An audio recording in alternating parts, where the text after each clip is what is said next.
Welcome to the Hope Unlocked podcast. I'm Kristen Kurtz, your host. I pray this episode is like a holy ivy of hope for your soul. Please help me welcome Dr. Stuart Jones to the show. I'm so excited to have him here today. We've had a chance to get to know each other a little bit before we got started, and he is just like the word that I'm hearing is a delight. So, before we get into Thank your you. story, would you just share a little bit about yourself?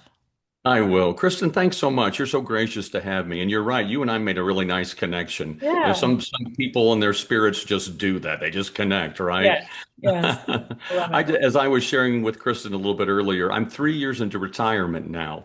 I'm a retired executive in higher education. I serve as a vice president at several different universities, a couple universities in Indiana. I was a VP at a wonderful university in Kentucky and in Virginia and in Massachusetts. It's like I just kept running around the country, trying to find my perfect spot.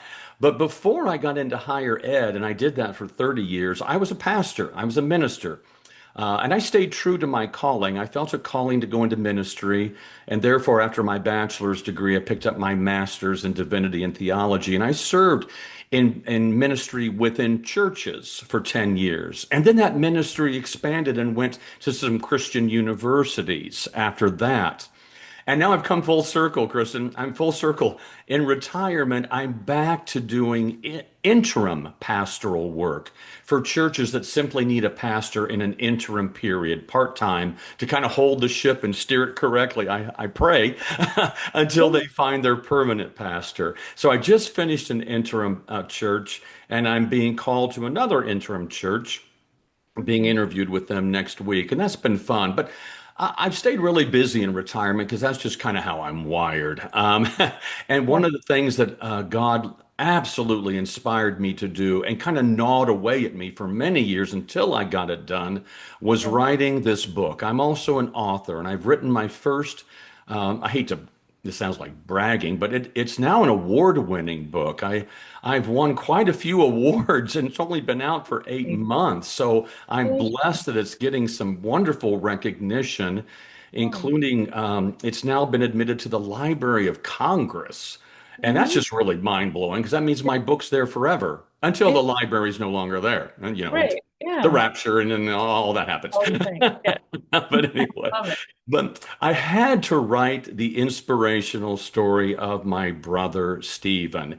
He was the first of our family born. He was born with intellectual and developmental disabilities in a time where there were no services and resources and help. There was no special education.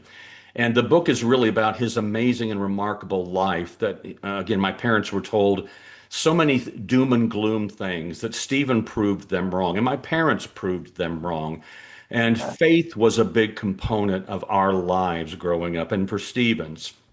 But Mhm. I've written the book called For the Love of Stephen because I titled it that because as I looked back on our journey together as a family, we had to do a lot to help Stephen, Mhm. defend him, Mhm. advocate for him, speak for him. And everything we did was because we loved Stephen. So For the Love of Stephen became the title. And my subtitle became The Story of a Boy Who Was Never Broken. Because Stephen was labeled broken early on. Back in the 50s, they would label children mentally retarded. They used medical terms such as imbecile or moron was a medical term. And Stephen was given all of those labels. And my parents, who had Stephen at the tender age, both of them 18 years old, had to get married, first child right out of marriage. They just this was a tough shock to their system as an 18-year-old couple. And they kind of adopted some doom and gloom along the way because of all the prognoses they were given. Stephen Mhm. may never read, he may never talk, he may never walk, et cetera, et cetera, et cetera. Steve did all of those things because my parents Yeah. eventually adopted, they unlocked hope. They Wow. found hope unlocked and they truly took on an attitude of, we're not going to listen anymore to people who say, here's what Stephen can't do. My father said he got to the point where he said, I want to know what can Stephen do. And that made all the difference in Stephen's life. And they gave him a beautiful life. Oh, until, and spoiler alert, but the book's very upfront about this, until he was tragically killed at the age of 52. And that was about 20 years ago. But in retirement, I had to write his story. My parents, who are still alive, age 91, they helped me write the book. My other brother, Scott, and sister, Susan, I'm the youngest of the family, they helped me write the book. I gathered their stories, and I didn't know many of them, but I gathered the information, I did the research, and I wrote what I think is really a powerful, moving story. At least that's what readers are telling me in the reviews, is that it moved them and changed the way they will forever think about those with disabilities and the fact that they deserve respect and dignity, and mostly they deserve to be seen as children of God, people yes. whom God has created as part of his masterful handiwork. Mm. And I've been preaching that message because too often, Kristen, and I'll be quiet here and let you ask a Oh, you're question. good. You're good. I'm still just so bothered that those in the disability community, whether it's Asperger's, autism, Mm. whatever the disability, they're still segregated and they're still kind of shunned from society and they're not provided the resources and services. Medicaid keeps getting pulled from them. And I've joined many disability advocacy groups, and I'm an advocate now and speaking out on behalf of those who can't speak for themselves. They are not second-class citizens. They are fully human. They are capable of more than we know or give them credit for. And by golly, they deserve to be seen as fully human. And so we Yeah. fight that good fight along the way. God's put that on my heart as well. Well, like I said before we got started, you didn't retire, you refired, and I you are did. I refired. fired up. I love it. I do get Yes. fired I up mean, about this. I can feel it. Even just when you say the word disability, I love flipping the script. Like, Hmm. what could be another word that, I mean, because again, Yeah, it's a label, like medical it systems, is. they all have It is. labels. And I've Yeah. heard of people who have been given labels and it squishes them. It Yeah. pulls life out of people with some of these labels that were given. I can't believe some of these labels that were given back in the 50s, Yeah. I it's addressed that in the book. It's one in awful. my early chapters, the labels. And I say that labels belong on jars, not human beings, right? Yeah. And you're Yes. right. Disability is a common term. And many people, I like this term as well. They say, no, differently abled. These people are differently abled. And as Yeah. my friend, here I'm going to name drop now, and Yeah. my friend Temple Grandin, Dr. Oh, Temple yes. Grandin, who Yes. wrote the foreword for my Yes. book, I Yeah. love her mantra, which is different, not less. Just Say that different. again. Say it again for the people in the back. Different, not less. And I Yeah. like to say Good. Stephen was different, not broken, as others Yeah. thought he was. And we Yeah. often treat those individuals as though they're different and broken and that they're less than, and they are not. And I learned that growing up with Stephen. That was the blessing of my life. Yeah. Temple Grandin, remind me, I watched her movie. You, Yeah, on what is the HBO. name of the movie? It was just called Temple. Temple. Okay. Yeah, on So HBO. good. So Yeah. good. And Kristen, I don't know if you've seen the documentary on her life. There's a documentary more recent, about a few years Oh. ago, came out. It's called An Open Door, because that's Oh. part of her philosophy too. She feels like her calling and vocation in life is to open doors for people who are closing doors on them. And she did that for me. I mean, I didn't even know Temple when I sent her my manuscript. I took a wild chance. Yeah. And I said, Temple, I appreciate your philosophy of opening doors. I'd Yeah. like to see if you'd be interested in writing the foreword to my book so I can open some doors and be a disability advocate. So she's a woman of few words sometimes, but when she gets to talking and she's at a convention or speaking, man, she's just so articulate, so Yeah. highly intelligent. But she types back, she says, "Send me the manuscript." I sent her the manuscript and I waited and Send I me the waited. manuscript. Yeah, and Stop. I was waiting for rejection, Kristen. I'll be honest. I had no faith. Really? Shame Oh. on me. I was waiting for the rejection. But you took a step of faith, so that I was awesome. did. Right? I did. And as my wife said, she said, Stuart, if you don't send it, the answer is going to be no. Exactly. Why Send not it. ask? Yeah. Yeah, I Yeah. asked, and she sent back a 2 weeks later. She said, quote, Stuart, this is a beautiful story and so inspirational. I would be happy to do the forward for your book. And I felt like I'd won the lottery. I just jumping up and Right. down like a crazy man, singing Yeah. praises to God Yeah. and thanking my new friend. And then Temple says, this is the crazy part. She says, hey, call me sometime. Here's my phone number. I'm like, are you kidding me? So Wow. I didn't have the guts to do it right away. I'm such a chicken. Really? No, so about a week later, I dialed the number. My heart was racing. I called her and she picked up. And I said, Temple, hey, this is Stuart Jones. You just agreed to write, the forward to my book For the Love of Stephen. She says, yes. She said, I really enjoyed reading that. She said, that's going to be a powerful resource for parents to give them hope and inspiration. And I said, you think so? She said, absolutely. So we had a pleasant Oh, conversation. my goodness. She's such Wow. a gracious lady. Such a big name celebrity, Mhm. doesn't even close to have a mentality of a celebrity. Yeah, When because she says to somebody piddly like me, call me, I'm like, wow, she's really down to earth. yes. And isn't it amazing to like find people like that that maybe have Yeah, had some like notoriety and people know who they are and yet they are willing to talk to anybody, right? yeah, Right? yeah. I think She that's she really wants to amazing. be a friend with everybody. She Yeah. is an autistic woman, but really an autistic savant in that everybody knows she's quite the genius in animal sciences and still Mhm. teaches Yeah. at the University of Colorado State. She's just a She brilliant really woman. does. How old is she now? She's in her 70s. Okay. And my Wow. gosh, she makes me feel like I'm slow because she's always on the go, literally from She's one brain fired. to another conference. She is so refined. I don't know how she keeps up with her own schedule. And in between, talking to people like me. Yeah. I Yeah. actually caught her on the tarmac while she was sitting on an airplane before it took off to go to her next conference. She's like, I'm Really? trying to get through some calls before the plane takes off. And she said, I saw you ringing in. I said, yeah. So that's just how incredible she is. Oh, wow, I love that. Well, I love that for you too. Thank And I you. love like her, premise is an open door, right? Hmm. I'll just share a little bit. I Please. remember I left a corporate position about 5 years ago, and it was at a health insurance company in a Yeah. corporate setting, and Yeah. they had no handicap doors to the Oh bathroom. dear.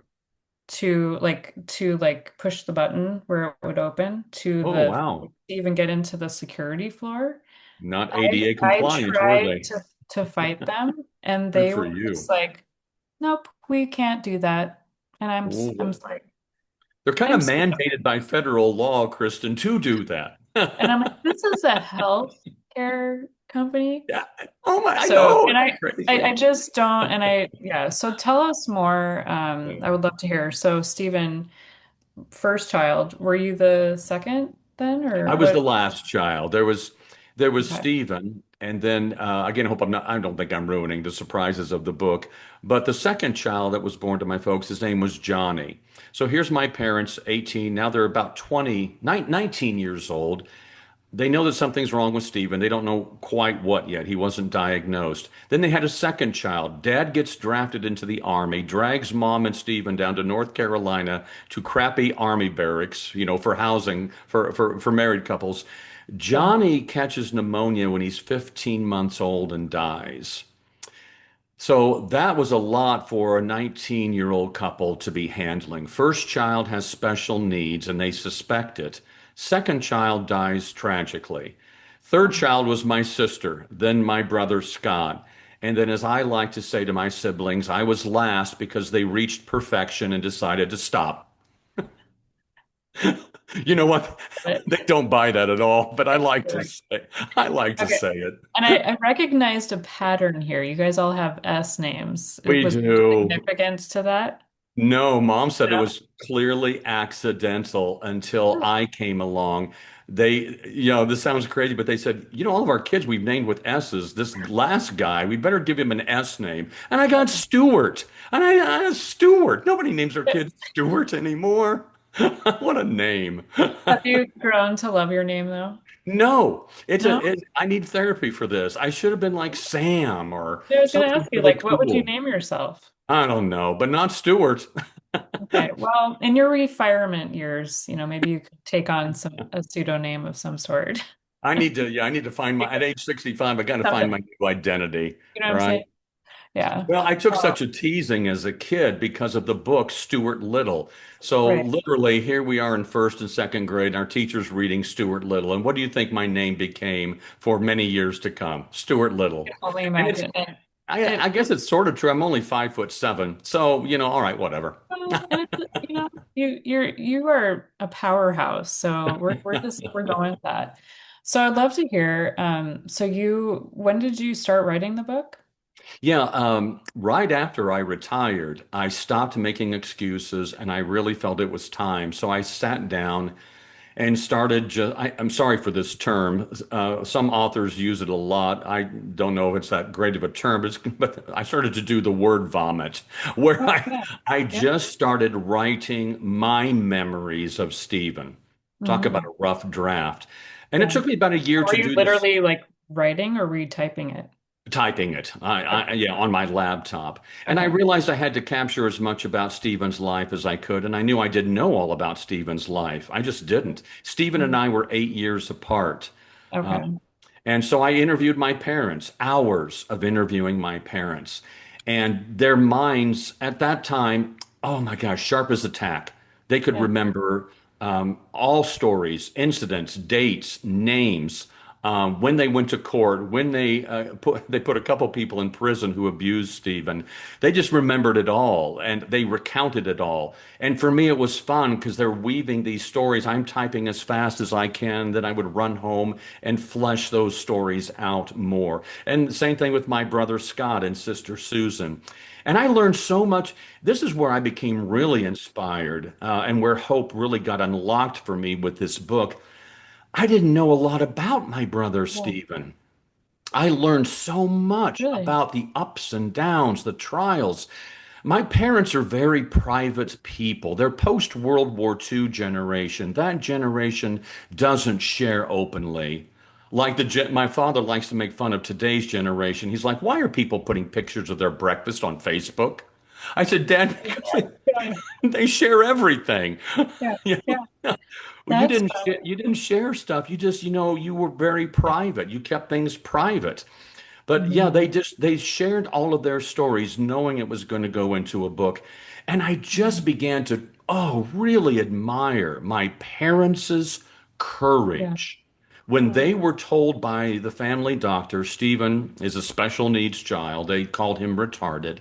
And my grandmother and the doctor himself told my parents, you've got two options, really, Keith and Phyllis. You can put him in a home, an institution. That's where they put most kids with mental challenges and problems. Or you can just let him live at home and he can grow up with you and just do the best you can with him. That was their two options. Well, my parents quickly, they said, not for 1 minute did they consider an institution. They Yeah. loved Stephen and they knew Yeah. they had challenges ahead. And because he was a preemie, he was put Mhm. in an incubator for 9 weeks to survive.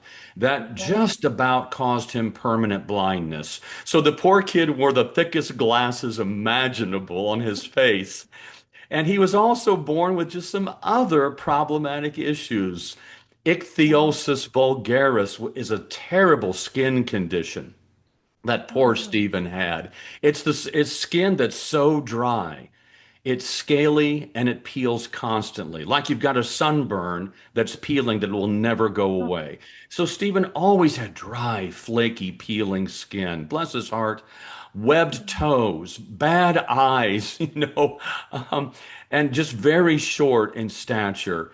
Mhm. But again, one of the most beautiful things about his childhood was when my father said, him and mom took a position of doom and gloom until my Aunt Betty came along. I love this Okay. story. Aunt Betty wasn't going to listen to doctors who said, Stephen probably, if he walks, that's going to be a miracle. Not only did he walk, he ran. He was a fast runner. But my Aunt Betty said, well, I'm going to teach him to pedal his tricycle. He's 3 years old at this point. Mom and dad said, good luck. Betty, my mom and dad said Aunt Betty worked with him every day.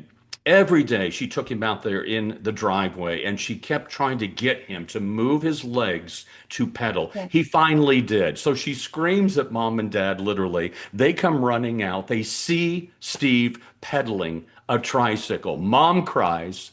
Dad's Oh my cheering God. like he had just won the Tour de France. Right. And Yeah. Betty's jumping up and down. My father said it was in that moment hope unlocked for them. That's when they decided no more are we listening to what Stephen can't do. What can he do? And they took on a whole new persona as parents. And Right. they put Steve, this is why I love my parents' courage. This was radical in their day because you Yeah. didn't see special needs kids out in the public all the time. They were hidden away. Really? My Like, parents put Steve quickly? out front and center everywhere in public. Oh, And they let yeah. him join the Boy Scouts for neurotypical kids. These kids are looking at Steve like, we're going to have him in Boy Scouts? Yes, you are. And they had Stephen join Love it. 4-H. Oh And my he gosh. joined the church and he joined the choir. And we found out he could not sing. Whew, he made a joyful noise, Kristen, but he didn't sing on key. So Yeah. Dad took him out of choir and made him into an Okay. usher for the church to collect the Okay. offering and pass out bulletins. But Yeah. Steve gained so much confidence because my parents believed in him and we believed in him. And so he really did live a happy, full life. He was such Yeah. a gentle, beautiful soul. He really was.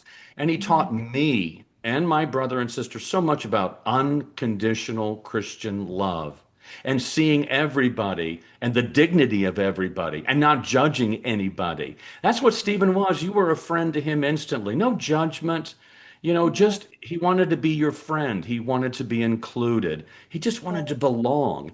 And we did the best we could to make that happen. And it made Yeah. all the difference in his life. So, was he in school too? Yeah, school was a challenge. My parents started him in kindergarten with neurotypical kids like you and me, right? He was neurodivergent. So he Mhm. failed kindergarten. And Mrs. Kendall said to my parents, he needs to repeat kindergarten. So he repeated a second year of kindergarten. He didn't pass really. Mrs. Kendall said he needs a third year of kindergarten. My parents said, no, no more kindergarten. And as my Mhm. father said, God threw them a wonderful lifeline. In that very moment, they saw an article in the newspaper. We grew up in Lafayette, Indiana. Actually, at that time, Okay. we were living in a nearby small town. But in Lafayette, Purdue University was doing Mhm. cutting edge evaluations, assessment, and research on those with Mhm. intellectual disabilities. So they said, we have to move to Lafayette. There was no school yet, just Purdue University. They then did discover a small group of parents with children like Stephen who were tired of being told, no, your child is never going to learn. We can't take him in school. They started a Mhm. school for intellectually disabled children. They themselves, as parents, until they could finally hire a teacher. And Stephen finally started getting an education, learning his alphabet and his numbers. Mhm. Eventually, in middle school, special education became a Yeah. reality in Lafayette when they hired their first special education teacher at a school. And then Steve got more of a formal education. And long story short, because it's all in the book, my parents fought with many parents to get these children mainstreamed into public school.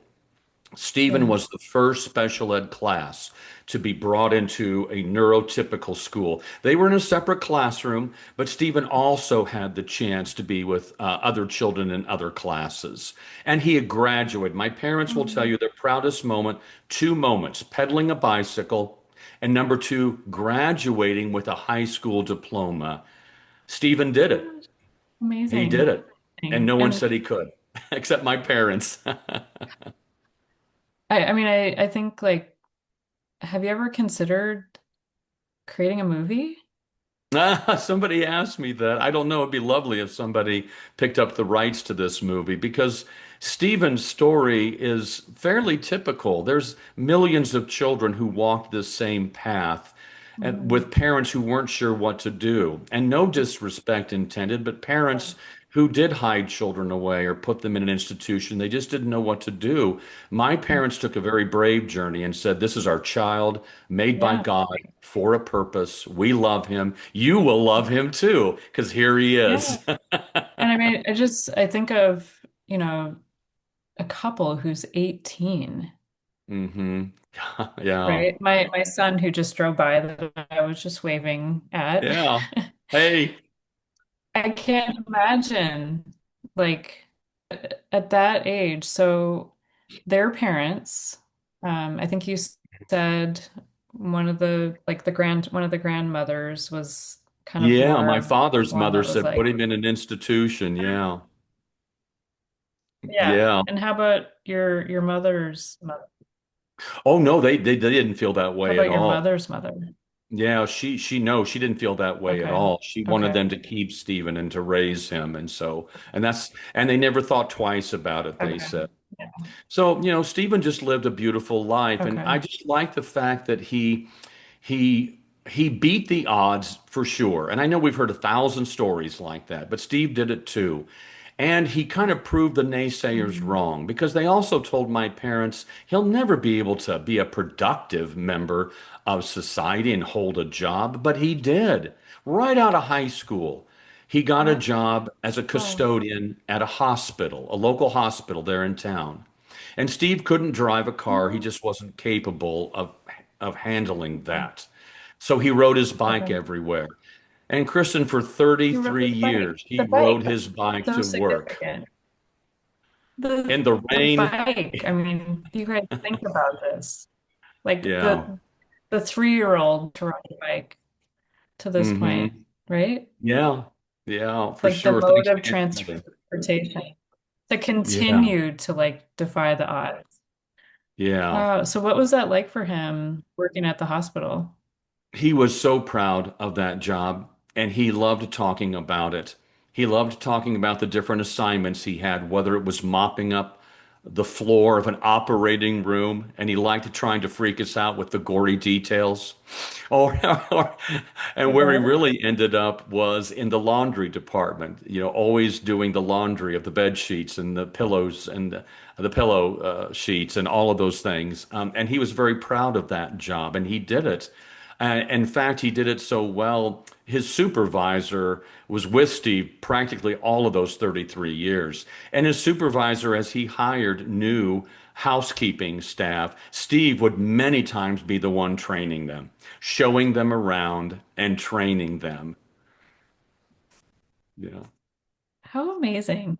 I'm just like, what was like the most, I know you said you didn't know a lot about Stephen. What was the most, I don't know, the word that comes to mind, kind of like mind-blowing, shocking, Mhm. just inspirational thing that you learned about Stephen through, talking to your parents, talking to your brother and sister. What would be like the most inspirational piece of Stephen that you didn't know that you learned in writing this book? Um, Yeah, how quickly he was to forgive. Because while the book is truly a Mm, beautiful story, it's very heartwarming, and readers have said it makes them laugh and cry. But readers have also said it makes them mad because I have two chapters in there, Kristen, two chapters, both called mm, Vultures That Circle. And in Stephen's adult life, when we couldn't mm, keep an eye on him 24/7, he lived semi-independently in a tiny little apartment near the hospital where he worked. People took advantage of Steve. People can be evil. And when people see someone vulnerable like Stephen, who just doesn't know better, who can't always discern someone as a con artist or taking advantage of them, they did. There's some unpleasant stories to yeah. read that readers have said to me really infuriated them, who stole from Stephen, a guy who beat Stephen up just about once a week to take his money from him after he went to the bank. And when Steve didn't want to give it, he beat him up, literally. And so and my parents had to take some people to court, and two people ended up in jail for their crimes against Stephen. They fought for Stephen in every way you can imagine. Mhm. But what was amazing to Mm, me is how Stephen would forgive, because I knew about some of the abuse, and I confronted one individual, confronted him. Okay. about the abuse. Yeah. But no matter how much he hurt Stephen or somebody hurt him, Steve would always just take him back because he didn't know malice. Steve didn't know hatred. He would be like, I would say, Stephen, don't trust him anymore. And Stephen would say to me, he's my friend, but he's my friend. And I'm like, Stephen, he's really not. He just didn't have the ability to Yeah. understand that. So Stephen would just forgive people who hurt him and he would take them back, including one remarkable story of his first wife. Stephen did get married to a woman, but Oh. she only took advantage of him after 3 years of marriage. And even when he had to divorce her, and we helped him through that process, she had no place Mm. to live for a while. And so she came knocking on Steve's door and he took her back in for a while. Mm. His ability to love unconditionally, forgive quickly, hold no malice. Man, that Mm. is Christ-like. Yeah. Yeah. And when I saw Absolutely. that in Stephen, I wanted to be a better human being too. I just wanted to be able to be that way, kind, gentle, but I have the ability to discern too. And poor Steve Yeah. did not. Yeah. Yes. If Wow. I So can share one more powerful yeah, absolutely. a very powerful God moment, I'll make this one quick. It's in my book, chapter 8. There's a chapter called God Don't Make No Junk. Oh, And I was yes, I going through know. those awkward pre-adolescent years, when you're 12 and 13 and your Yeah. hormones are raging and pimples are popping up and your voice is squeaky and you're nerdy and weird and Mhm. awkward and everything's awkward. I confess in Yeah. the book my faults too. I wasn't the perfect brother. I was not. I confess Mhm. that, that was those moments where I wasn't always prepared to explain Stephen to people because everybody would ask, what's wrong with your brother? And it was just Mhm. an awkward question, and I never had a good answer. Yeah. Never. And sometimes I was embarrassed. And sometimes, Mhm. yes, even felt ashamed because I Mhm. was just a gangly teenager who didn't know better. One Yeah. Sunday morning, Reverend Bruce Morgan at our church preached the sermon, God Don't Make No Junk, because the Yeah. church had a beautiful ministry at that time for people like Stephen and others. That's why my parents wanted to go to that church because they Mhm. had many intellectually disabled children and adults attending. It was a beautiful Mhm. ministry that they had. And some of the church people were getting a little bit leery of it because it was growing. And there was more and more special needs people in worship. Sometimes, you can't predict the noises they will make or the outbursts they will have. And people were starting to Oh. freak out. And poor Reverend Morgan was starting to catch some flack from people, and he'd had enough of it. So with Yeah. Psalm 139, verse 14, I will praise you because I am fearfully and wonderfully made. I know that full well. He took to the pulpit and he gave people a very righteous, kind dressing down about how all people, including the ones in our ministry of this church, are created beautifully, fearfully, purposefully by God. And we better see him that way. And that was a life-changing moment for me because I sat there and heard this. And I Mm. never again felt embarrassed or ashamed. I actually felt proud. And I swear to you, from that day on, I was proud to introduce Stephen. And when people said, "What's wrong with your brother?" I'd be like, "Nothing's wrong. Nothing's wrong. This is Stephen. He's my brother." And that's what I would say. Nothing's wrong.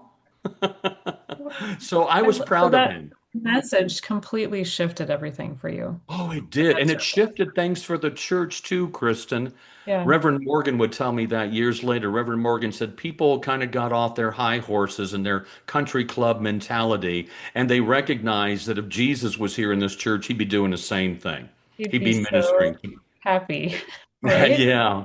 Yeah, it was a beautiful moment, and I was just never embarrassed again. It changed my thinking about my brother from that day forward. So, God don't make no junk. It's a quote from an Doesn't. old jazz musician and singer. She said that about herself. She says, I know I'm special. God don't make no junk. I And know. that's I true. love That's it. true I of remember all hearing of us. that before. So do you feel like how do you so at that moment like everything changed for you and the congregation changed, but just even going through your own life, how has Stephen impacted you just in the way of who God created you to be even? I hear you speaking about him now and like how has his impact marked you in your life? Yeah, the book after it was published had an impact that I didn't expect. It didn't. Kristen, I thought I was kind of writing a book that I knew my family would love and friends of our family would love, and I thought that'd be the end of it. I had no idea the impact and the way the book would fall into the hands of hundreds of people, the invitations I would get to come and share Stephen's story at libraries and at bookstores and at book festivals and in churches. Suddenly, I found myself in a new ministry. You said no longer retired, but refired. And suddenly I Or found, refired, yeah. yeah, God calling me back around to, hey, this is your new ministry. You need to speak for these individuals and help Christians, especially remember who God is and how God makes all of his creation with purpose and intent and as a masterpiece. That's Ephesians chapter 2 verse 10. We are his handiwork. And some of the Greek translations talks about masterpiece. Stephen was a masterpiece in Mhm. my mind. And I'm just trying to Yeah, share that story to give parents who have children like Stephen yeah, hope and siblings like me hope. And no longer being embarrassed, but I want to inspire yeah, people and I want to inspire everyone, whether they know a disabled person or not, to see these people as, yeah. yes, they're different, but they're not less. Right, exactly. That's my And new mission. I mean, we're all different. Yeah, I know, right? Isn't that great? I always tell people like put your and I go cross-eyed when I do this, but like put your finger in front of your face. Nobody Hmm. has the same fingerprint. Yeah, So isn't that just remarkable? that's a reminder. Like it's right here. Put it in front of you. You're Yeah, different. And yeah, unfortunately, the world tries to kind of mold us into different, you know, they labels. do. Again, speaking back of labels, like label, here's your group, here's this group. Hmm. Do you fit in any? I think we need to really be reminded we are all different, Hmm. right? Yeah, yeah, yeah, for sure. And one of the So awards, oh, I'm now sorry, that go ahead. oh, go ahead. I think my internet's being a little wonky right now. I'll let you Just a go. little bit, yeah, sorry. But Yeah, one of the that's okay. awards for the book that I just won that I'm now, oh my gosh, super blessed and proud of was I won the Yeah. an award for the book being included among five award winners called the Impact Book Awards, Positive Impact Book Awards. It's a national award. I was one of five that won for diversity, equity, and inclusion. Because in the book, I do go farther than talking about the disabled community.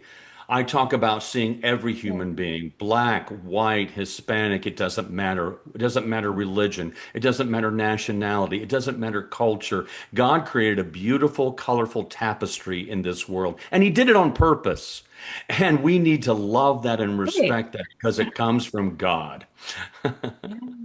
So good. Well, you are absolutely making an impact, and Oh, thank you. I'm giving you an award today. Oh, well, thanks. The I'll Hope take it. Unlocked Award. I've never given a Hope Unlocked Award, but you're getting a Hope Unlocked Award today. So, yeah, Kristen, thank you. yeah. Seriously, that means a lot. Thank It's you. beautiful. Like I think of, watching Temple, that movie. There's another movie that I watched recently, maybe in the last few years, and I can't remember the name of the movie, but it's about a little boy who wanted to play baseball and he like had the crutches on his, or do you know Hmm. what movie I'm talking about? I But don't. the dad didn't want him to play baseball, and Oh, wow. Okay. he totally defied all. I'll have to look it up and put it in the show notes. And he did But end up playing and baseball. then Good there for was him. he did, yeah, and there were so many people that were just like, you can't do this, and I am such a proponent. Like, if somebody tells you you can't do something, prove them wrong. Yeah. Yeah. Prove Yeah. them wrong. So, in this time of being refired, has there been any thoughts, or have you had anybody come and say, like, you can't do this? Have you had any opposition? come No, for I you at all? haven't. I haven't. What I have had is I've traveled. I call it my little own mini book tour. I didn't know I was going to be on a little mini book tour, but it's been fun. Yeah. Um, what has blessed me is hearing people's stories when they come to see me at a book fair and I'm they're buying a book and I'm signing their book. I love listening to their story. Because I don't want to just sit there and talk about Yeah. Stephen all the time. It's fun, but then they open up, and I hope that hope's being unlocked for them through Stephen's story. I know that it will be, but then I get to listen to their story about their sibling or their child or their grandchild or their neighbor or their cousin or whoever it is. And I've heard some beautiful stories. Beautiful stories, and people pick up the book. And Yeah. again, you don't have to have a person with a disability in your life to read this story. You do not. You just have to believe in humankind Yeah. and in God's purposeful intent for all of us. All of us. Yeah. Yes. Oh my gosh. So as you're saying that, you're capturing stories. Have you ever thought about having a podcast yourself? No, no, I haven't. I actually haven't. I'm having too much Okay. fun talking to people like you. Okay. Okay. Okay. Just a little thing to put on the Thank little you. shelf of possibilities. Well, I don't know. you're planting a seed. It might get This watered. It is might this has grow. been I love planting seeds. I know you Seeds are do. the That's what's well, I would love for you to share. I hope my internet, I feel like it's getting a little wonky, so I would love for you to share is the best way for people to get a hold of you. And now that you're refired, what would you love to be doing? Like, are you looking for more speaking engagements? Are you looking for churches to speak at? If somebody's listening, like, how could somebody come alongside you on this journey if that's what you're looking for? I am looking for more opportunities to share this story about disability dignity. I absolutely am. And my fee is perfect. It's $0. I charge nothing. I was invited a while back to a Okay. university and I spoke to a large class of future special education teachers. I don't charge a fee. I would love to be invited to your book Okay. club. I met with a book club in Michigan of 8 people, and that was so much fun to sit around and talk about the book. They read it and we talked about it. And being on podcasts or invited to bookstores. I just was invited to a library about 50 miles away, and I'm going to go meet with that group of their book club who's reading the book right now. I'm just looking for those opportunities to bring about awareness, disability dignity, and Yeah. disability inclusion awareness. So you can reach me real easy. Go to my website because there's a contact form to reach me. My website's www, of course, dot author Stuart Jones.com. And Stuart is Stuart, as we talked about my name earlier. Okay. Author Yeah. Stuart Yeah. Jones, all one word.com. Please come and visit me and let's chat. Let's talk. Oh, yes. Well, you are such a joy. I'm like, Oh, movie, thanks. podcasts, there's a lot. There's a lot here. I Oh, just you're a see a lot beautiful for you. coach, and you're giving me all these great coaching I ideas. So know. thank you for I'm like, that. just pray about it. So, as I mentioned before, I do this for the one. So if you could just get into mind, like the one who's listening in today, we don't know where they are. They may need just a super dose of hope. What other like words of wisdom or encouragement would you like to just briefly give this person today? I think the first thing yeah, thanks for asking. The thing that popped into my head was something my mother said as I was interviewing her for the book. She said, when she was talking about hearing all the doom and gloom constantly from even the Purdue Research Group, just all the doom and gloom, what he'll never be. She said, and I would pass this on to your listeners, you can Mhm. listen to the advice and the diagnosis or any prognosis. You don't have to subscribe to it. She Mm, said, your father and I, Stuart, listened to some of it and it sounded right. Others of it, we let it go right out in one ear and out the other. We knew it wasn't mm, who our boy was, and we wouldn't going to believe it. So use your power of discernment. And even though you're hearing advice from so many others, you got to discern the good advice from the advice that you don't believe is true and you know in your heart is not right. So keep hope alive, as Barack Obama would always say. But by doing that, you can also you can have hope unlocked in your life if you just ask Yeah. God to help you discern the good advice from the advice you don't need. So good. You are such a joy. Thank you so Oh, much for thanks. being a brave voice who's setting so many Thank free. you. I am going to close with our Hope Unlocked anchoring verse. It's may the God of hope fill you with all joy and peace in believing, so that by the power of the Holy Spirit you may abound in hope. And that's Romans 15:13. Thank you so Amen. much again. I will be back with another episode next week. Thanks, listeners. Bye.